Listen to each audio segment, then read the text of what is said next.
Good afternoon, everybody.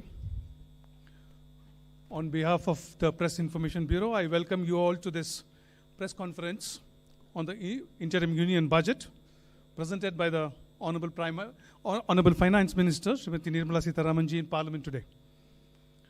The Finance Minister is joined by Honorable Ministers of State for Finance, Shri Pankaj Chaudhary ji, Dr. Bhagwat Karad. Also on the dais are Finance Secretary and Secretary Expenditures, Dr. T.V. Somanathan, Secretary Economic Affairs, Shri Ajay Seth, Secretary Deepam, Shri Tuhin Kant Pandey, Secretary Revenue, Shri Sanjay Malhotra, Secretary Financial Services, Dr. Vivek Joshi, and Chief Economic Advisor, Dr. V. Anantanageshwaran. A warm welcome to the Finance Minister and her team at the National Media Center. At the beginning of the press conference, Finance Minister will make her opening remarks. After that, we will open the floor for discussions and questions and answers. Thank you. Over to you, Minister Ma'am.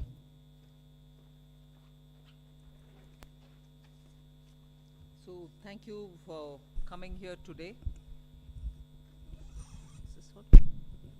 Thank you very much for coming here today. Slightly longish opening remarks. I'll try to cut it down. But over and above what you heard me say, I just want to give the overall perspective, so I'll take a bit longer than I desire. See, this is an interim budget presented just before the election, obviously. The four large things that I want to draw your attention to is GDP. You get the numbers, you see it, and so on. But I want to bring in this dimension, that governance, development, and performance. On all these three heads, I'd like to say what actually we have achieved, because that forms the backdrop.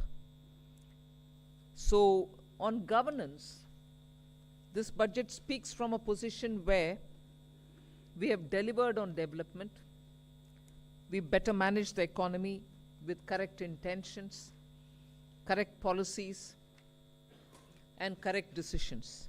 So it's a governance with care, conviction, and confidence. If that stood for the GDP's G, the D stands for people living better, earning better, and having high aspirations for the future. And if I move to the P, the performance, 3 consecutive years of 7% growth. Fastest growing economy in G20, all parts of the country participating in the growth. Price stability and inflation management. Handling the health and economic fallout of COVID. Build out of physical, digital, and social infrastructure. DPI as a factor of production almost for formalization and financial inclusion and growth of the economy. Cleaning up the banking system, GST, one nation, one market, and one tax, the IBC. So if you were to look at performance, I've listed some of them. So your GDP, as we look at governance, development, and performance, I have something to say on each of these. So this budget, or vote on account, is getting presented with the GDP that we want to speak to you about. And in that, the fiscal management actually is something which I would like you to spend some time, even as you go through the budget. But I'll flag it here. Bringing down the fiscal deficit in spite of very challenging times, as per the announced consolidation path, and with transparency and prudence. So in fact, I was just remarking to my officers this morning, most of you all had already calculated the figures, RE revenue, RE expenditure, this is what it is, because every month you get the reports coming out. So you don't need to wait till the budget statement. Every month you get the accounts, and so budget process has become absolutely transparent and questionable. If there are any, you're there to question, we are here to answer. But we set in the process of keeping everything brought on budget and nothing kept aside from it or underneath it. So with that, the budget deficit, fiscal deficit, 5.8%, which is much lower than the 5.9 which was at the BE.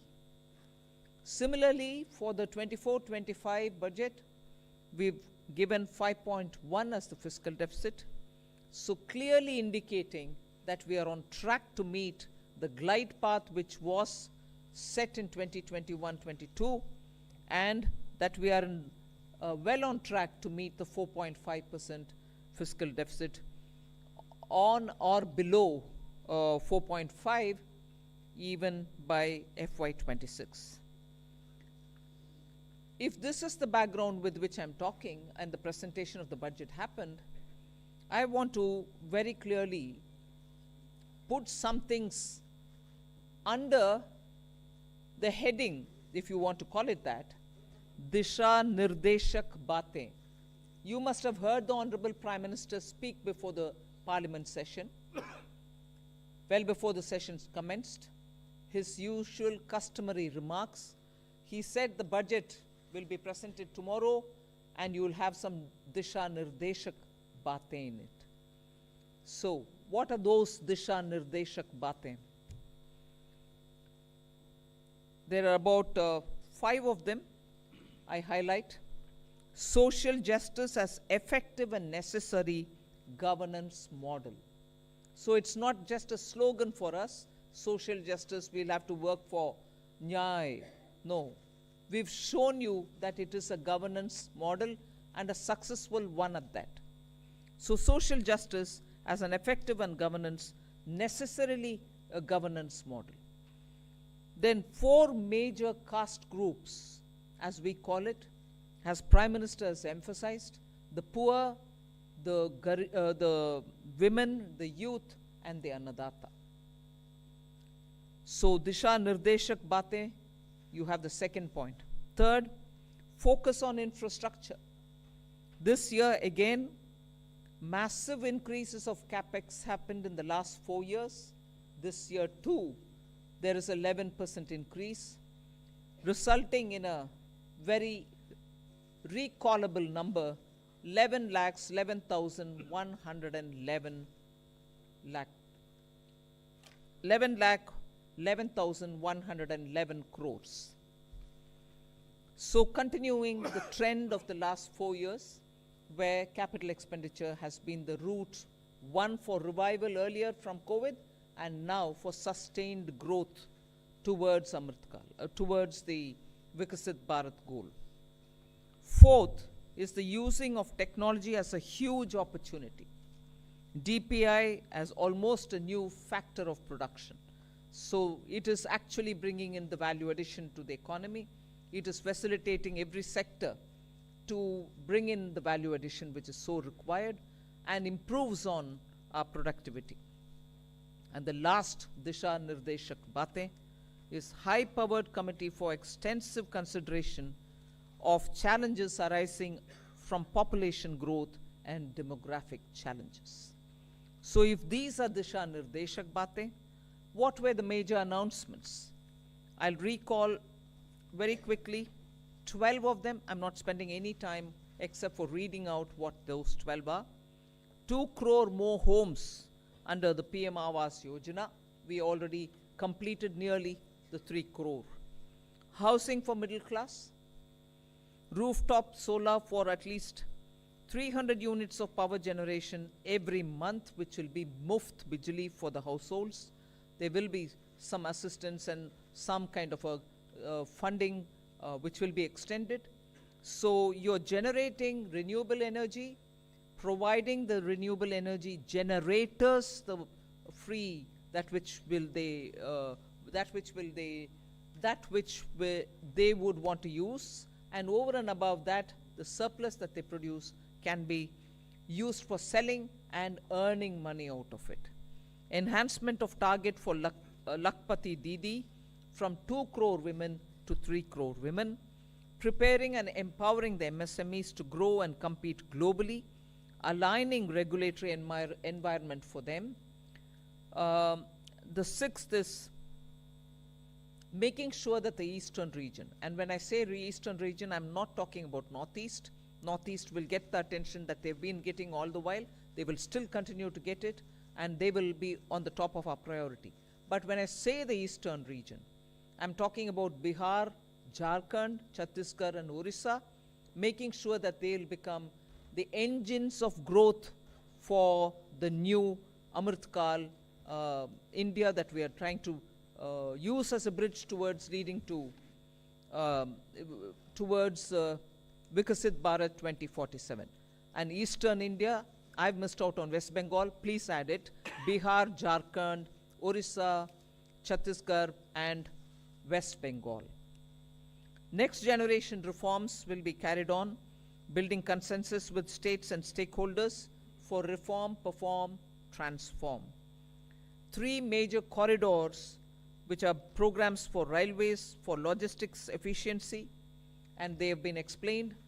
The important point that I want to highlight there is to make sure for Vikasit Bharat, you just don't need to build for better passenger convenience, you need to build for better passenger convenience. You need to give them safety. You need to shorten the traveling time for them. So one of the corridor is going to give emphasis for high density routes where passengers traffic is very high. We need to bring efficiencies and better safety in those areas. But for Vikasit Bharat, passengers need to move as they wish. But equally, materials, raw materials, building goods, cement, rare earths, minerals, we need them to move efficiently as well. So the corridor will take care of that as well. So the synergy between movement of people and movement of goods is what is being highlighted in the 3 corridors that we're talking about. Ninth announcement, that is urbanization, looking at Metro and Namo Bharat. One of the railway related things which I missed out on telling you, 40,000 bogies are going to be improved in the standards with which they can be effective rolling stock and also give the convenience in the passenger experience inside the bogies as well. So 40,000 coaches are going to be brought up to the level of Vande Bharat standards. Metro and Namo Bharat I did mention, so that urban transformation through transit-oriented development can happen. The 10th announcement which I draw your attention to is 1 lakh crore corpus for research and innovation by private sector. So that's coming in at the 10th. 11th is boost to tourism, including spiritual tourism. Interest-free loans will be given to states so that they can build on iconic tourist centers. And the 12th one is supporting reforms in state. They are separate from the development of tourism centers, and therefore I want you all to have the clarity that help to centers are supporting reforms in state is slightly different from boost to tourism. There will be a white paper on economic performance of the last 10 years compared with the previous 10 years. The 12th announcement is so much a statement that I would like to make, which is what I made in the budget speech as well.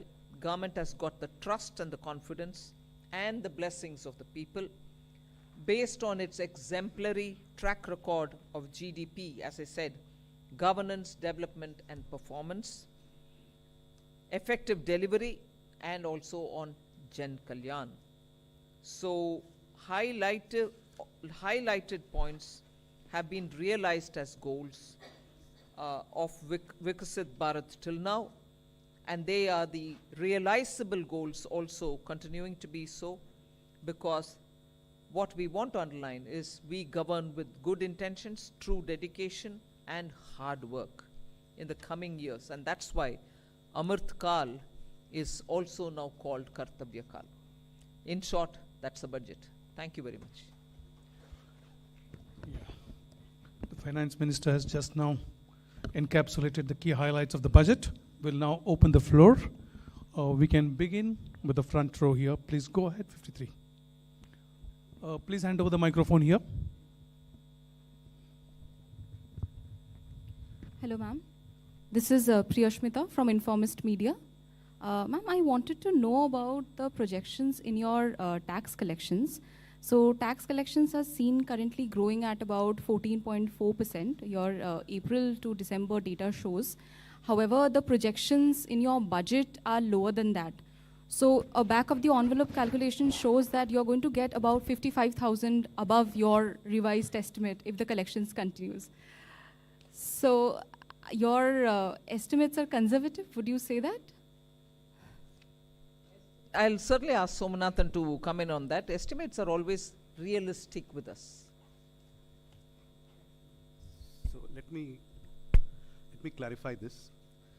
If you look at page 6 of the budget, you can look at it later. I'll just explain it to you. We are projecting that gross tax revenue. Now, this gross tax revenue in this sheet is net of refunds. So, net of refunds, we are projecting that in this financial year, it will grow by 12.5% with reference to last year's actual. So, from 30.54 lakh crores last year to 34.37 lakh crores this year is what is presented in our revised estimates.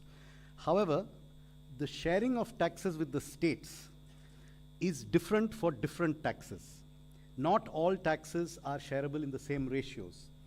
What has happened this year, if you look at the numbers, and they are given on page 6, union excise duties have actually shrunk.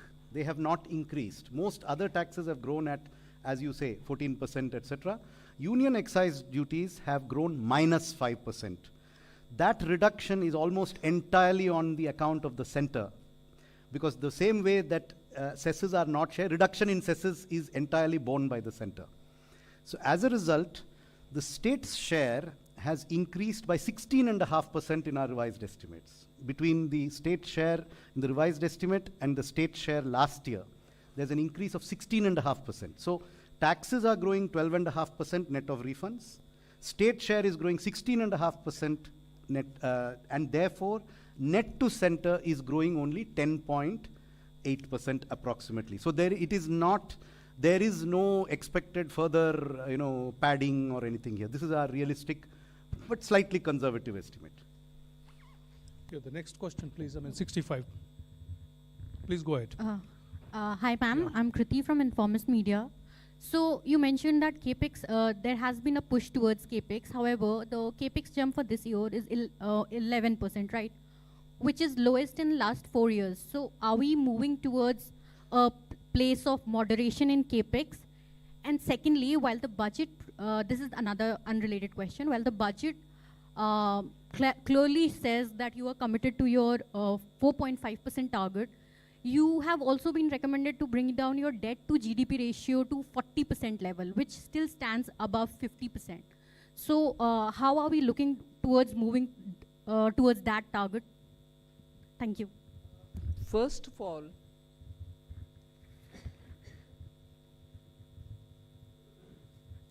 I'm on the second, your second bit was on the debt to GDP. What was your first one on? CAPEX. 11% growth in CAPEX. You've got used to about 30%, 23% from a low base. And today 11% on a high base appears low. Informist. 11 lakh crores